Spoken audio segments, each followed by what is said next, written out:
Okay, this is our second video on 1D kinematics. In this video we're going to be taking a look at graphical analysis of 1D motion. So we might find it useful in some cases to plot position, velocity, or acceleration versus time. Generally time is going to be our independent variable, and so it's going to be on our horizontal axis. And I think the easiest way to maybe look at this is to take a look at the example that we looked at in the last video, where we were plotting, where we were looking at the example of a round trip to the airport and back, right? So let's remind ourselves of that problem. We have it up here on the screen. So we drive from our home on a long straight road to the airport. We're driving 100 kilometers distance over 1 hour, so we drive 100 kilometers per hour on the way there, and on the way back we're driving 50 kilometers per hour, right? And in the last video we looked at the instantaneous and average velocities and speeds, right?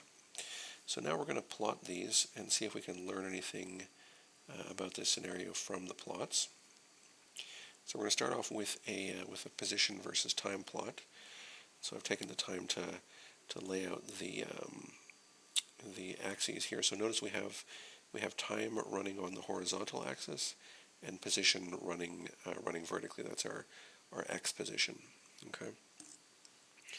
And so I'm just going to plot it out here. We know that we start off at the origin here, and after 1 hour of moving at a constant speed or velocity, we're ending up 100 kilometers away in the x direction, right? That's at the airport. So the plot's going to look something like this. This should be a straight line. And then it takes us 2 more hours to get back home over here, right? So 2 hours, and we travel back home. Okay, so this is kind of our position versus time plot for the problem, but what can we sort of learn from this plot? Well, let's take a look at the slope here. These are supposed to be straight lines, and so we know how to look at the slope for that. Let's first maybe write down the equation of a line. The way that most people remember it is something like this: y equals mx plus b, right? Slope-intercept form. But in this case, we have to change our variables a little bit, because what would usually be our y-axis is now our x-axis. This is our position axis, right? And so this is really going to be x equals mt plus b. And it's t because what we normally think of as our horizontal axis, we usually label that x, but now it's labeled t, right? We can make some additional adjustments here, because really b is what's normally thought of as our y-intercept, now our x-intercept, but b is really our position at t equals 0, right? So at t equals 0, we have x equal to x naught. That's our initial position in the x direction, and that's just 0 here. But we won't mark it as 0. We're just going to keep it as a variable, but we're going to call it x naught. So this then becomes x equals mt plus x naught. Okay. And so what's m? We know that m is our slope, right? So m is equal to slope. And we know that slope is rise over run.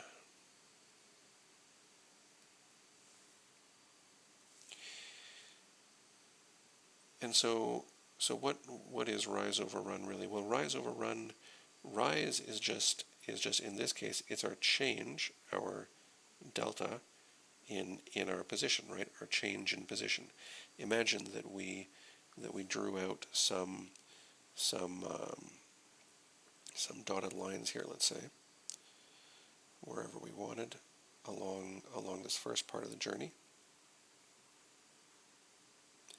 And we could then label these points. Let's say we labeled this point some ti, and let's call this point tj, and then this point would be xi, and this point could be j, let's say. Okay. And so what we have here is our change in x over our change in t. And the way that I've written it over here, we could write that as xj minus xi over some, oops, that should be a t, over some tj minus ti, right? But if we look at it in this form, we can see that this is really just our definition of average velocity, right? From the previous video. And so let's think about it in this way, and let's rewrite the equation one more time. So the equation of any of these lines can be thought of as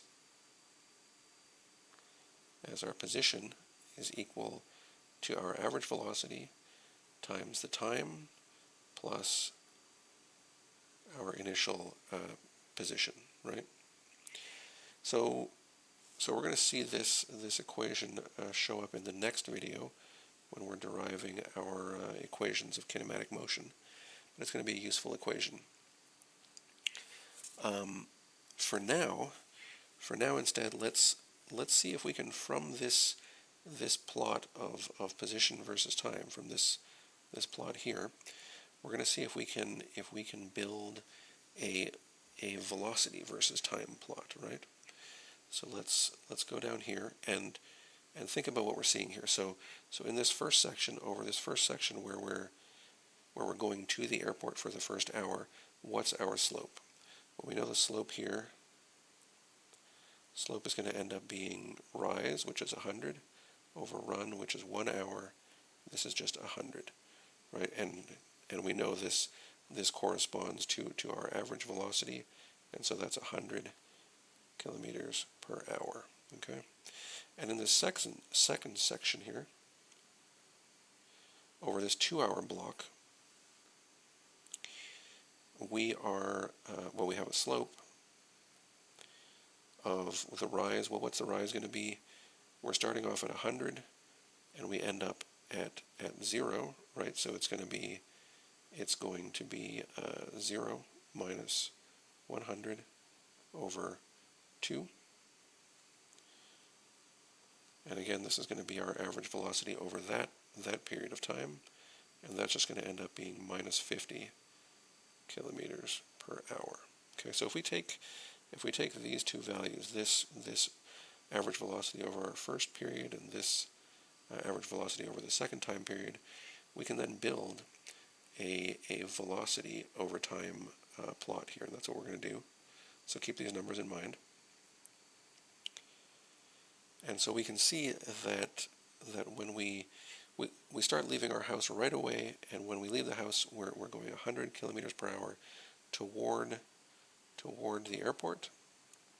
At the 1 hour mark, we reach the airport, right?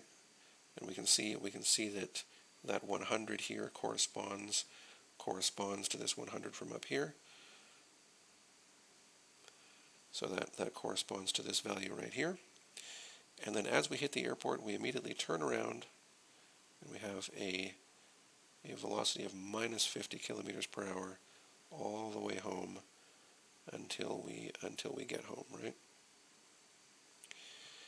And so that's what our velocity versus time plot would look like. And again, this section in here in the second part corresponds to the value that we got here, right? I'm going to remove these arrows to clean up the notes, and that's kind of where that plot would come from. Okay, so from this velocity versus time plot, I don't want to mess this up too much. There we go. From this velocity versus time plot, we can then very easily build a speed versus time plot. And remember that our speed, our instantaneous speed, is just described as the absolute value of our instantaneous velocity. And so right away, just by hitting this plot with an absolute value, we can right away plot out our speed.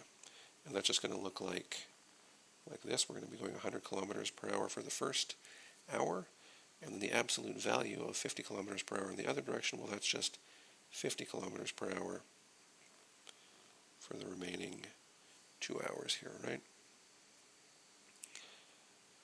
Okay, so that's how we would build these plots here. And let's again keep in mind this this equation here. We're going to be seeing this again soon.